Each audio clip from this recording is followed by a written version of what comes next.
Tonton video ini sampai selesai agar Anda tidak gagal paham.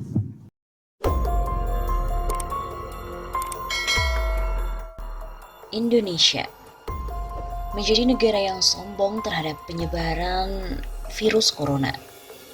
Ketika negara-negara lain mulai panik, akan tetapi petinggi negeri ini malah berkomentar seperti orang yang sedang berkomedi. Mulai dari minum jamu, deterjen membunuh corona, Indonesia negeri tropis, gak bisa dimasuki corona, dengan berbagai alasan-alasan itu. Itu dapat disebut sebagai sebuah bentuk keangkuhan yang tentu membawa malapetaka. Kelambatan tersebut terutama karena sungkan, takut menyinggung Tiongkok. Pejabat-pejabat Indonesia menolak menerima kenyataan bahwa corona ini sudah semakin mengkhawatirkan. Meski pemerintah pusat sangat lambat dan acuh tak acuh, pemerintah Provinsi DKI Jakarta dengan cepat dan juga tanggap menghadapi virus tersebut. Anies Baswedan dengan sangat cepat merespon kasus corona setelah warga negara Indonesia yang tinggal di Depok terpapar. Walaupun Anies diserang dan dibully, bahkan ada menteri yang ikut-ikutan juga untuk membuli Anies. Berbeda dengan pemerintah DKI, justru pemerintah pusat sibuk mengatasi hoax, bukan malah mengatasi penyebaran virus.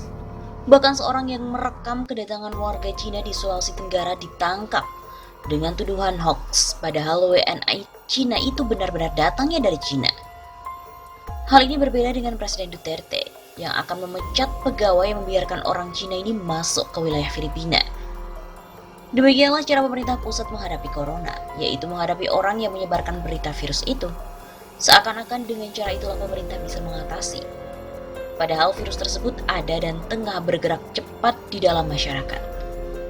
Tapi ternyata pemberantasan hoax itu justru mempercepat laju penyebaran virus.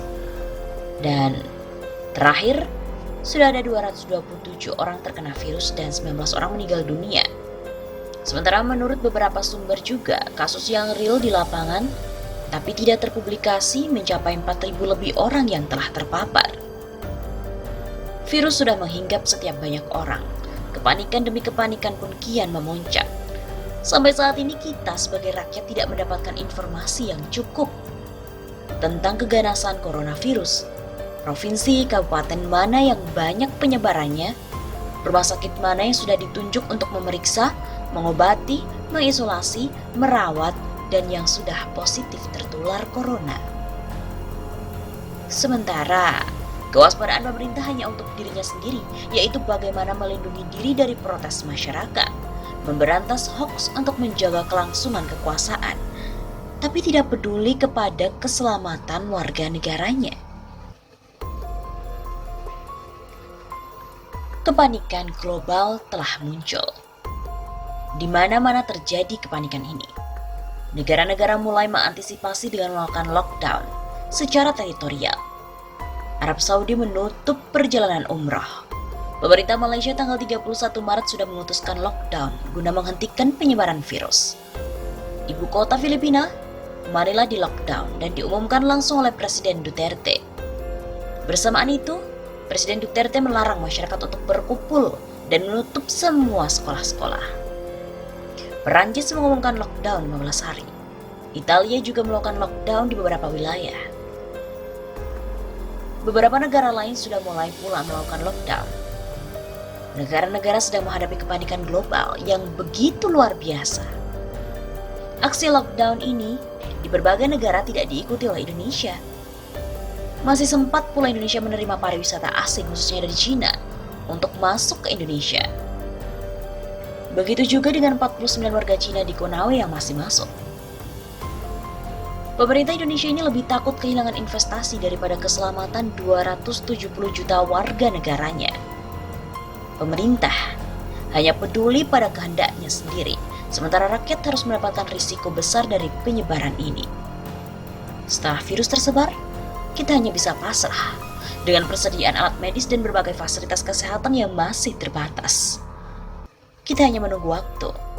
Kalaupun pemerintah masih bersikap menutup-nutupi gejala ini demi untuk kepentingannya. Ini adalah masalah serius dan juga berbahaya. Kondisi Indonesia hari ini sudah mulai darurat kesehatan nasional. Kasus yang terus meningkat, penyebaran yang sangat cepat, membuat kepanikan yang luar biasa di kalangan masyarakat. Aksi lockdown terjadi di berbagai daerah. Pemerintah daerah mengambil langkah yang cepat meski pemerintah pusat masih sibuk mengurusi hoax dan lain-lain. Kondisi ini pun mengkhawatirkan. Perang melawan corona sudah dimulai dan negara benar-benar dalam kondisi darurat. Semua daerah, semua orang kini mengunci diri dari penyebaran corona. Ketakutan dan kepanikan semakin meningkat. Kampus, pondok pesantren, sekolah, kantor, dan seluruh aktivitas publik dihentikan. Warga negara memutus hubungan sosialnya untuk sementara dengan keluarga, tetangga, kerabat, teman, sahabat, dan orang-orang terdekat. Di tengah kepanikan warga negara Indonesia, warga negara Cina yang menjadi sumber pandemi corona justru diberi keleluasaan untuk masuk ke Indonesia.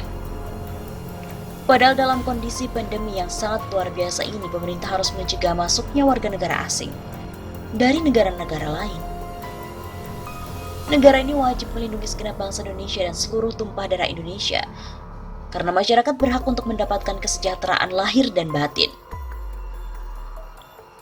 Dalam Undang-Undang Nomor 6 Tahun 2018 tentang karantina kesehatan, diuraikan bahwa kemajuan teknologi transportasi dan era perdagangan bebas dapat berisiko untuk menimbulkan gangguan kesehatan dan penyakit-penyakit baru atau penyakit lama yang muncul kembali dengan penyebaran yang lebih cepat dan tentu berpotensi menimbulkan kedaruratan kesehatan masyarakat.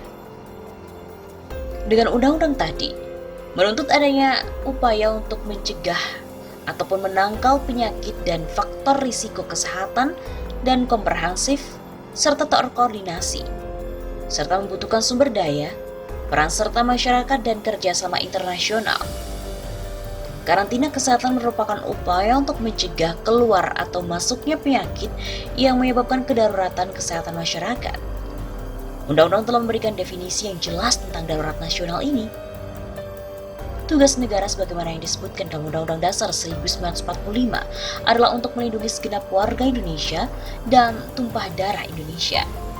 Oleh karena itu, pemerintah itu wajib untuk menjamin keselamatan dari warga negaranya. Karantina kesehatan adalah jalan yang paling mungkin untuk dilakukan dengan tegas, mengingat kondisi penyebaran pandemi corona ini semakin ganas. Upaya-upaya yang ada sekarang ini masih sangat jauh dari apa yang dilakukan oleh negara-negara lain. Bersyukurlah kita, pemerintah daerah, cepat untuk melakukan lockdown untuk mengantisipasi penyebaran corona, meski pemerintah pusat melarang untuk melakukan lockdown itu secara sepihak. Penanganan pandemi yang penyebarannya begitu cepat tak bisa menunggu sikap lambat pemerintah pusat. Pandemi corona pun berefek pada beberapa hal. Pertama, krisis ekonomi yang memang sudah mulai terlihat di awal tahun 2020. Sekarang sudah semakin nampak. Nilai tukar rupiah yang semakin anjlok dan kondisi ekonomi semakin lesu. Ancaman resesi pun terus menghantui Indonesia. Krisis ini akan merambat pada krisis politik dan krisis sosial yang dampaknya mulai terlihat. Hal tersebut seperti yang dikatakan oleh Dr. Rizal Ramli, ekonomi Indonesia memang terus anjlok karena salah kelola. Bukan hanya karena corona, tapi disebabkan mabuk hutang dan pengetatan makro. Ekonomi hanya akan tumbuh 4% pada tahun 2020 ini. Kalau tindakan terhadap corona efektif, ekonomi hanya akan anjlok mungkin minimal negatif 1%. Tapi jika tidak efektif, ekonomi akan anjlok ke 2%. Kondisi ini memperkuat hitungan Syah Ganda Nenggolan yang menyebut bahwa selesai corona bisa-bisa rezim ini benar-benar jatuh. Bahkan Syah Ganda menghitung hari kapan jatuhnya rezim ini, disebabkan pengelolaan yang sangat amatir. Pengelolaan amatiran ini yang membawa virus juga berkembang sangat cepat di Indonesia. Oleh karena itu, dalam kondisi yang demikian, kita sebagai warga negara wajib menjaga kesehatan dengan memperbanyak ibadah dan doa, serta menghindari dulu keramaian. Sembari melihat perkembangan ekonomi yang kian anjlok dan aksi lockdown yang mulai diterapkan pemerintah daerah, rasanya beban untuk menghadapi corona ini sangat dirasakan oleh rakyat kecil yang menggantungkan nasibnya pada penjualan keliling. Bisa juga kondisi ini membawa pada krisis bahan makanan. Negara wajib memikirkan hal ini, termasuk menjamin penyediaan kebutuhan dan kelangsungan hidup masyarakat. Mungkin krisis keuangan bagi rakyat kecil sudah mulai terasa dengan adanya corona. Di sini pemerintah wajib memikirkan bagaimana krisis keuangan itu bisa diatasi untuk menghindari wabah kelaparan di tengah masyarakat kecil. Kita berharap dan berdoa semoga wabah ini cepat berlalu dan rakyat Indonesia selamat dari wabah ini sehingga kita semua dapat hidup seperti biasa di kemudian hari. Dan insya Allah kita bisa melewati ini dengan menerapkan pola yang dianjurkan oleh berbagai pihak dalam menangkal penyebaran virus ini.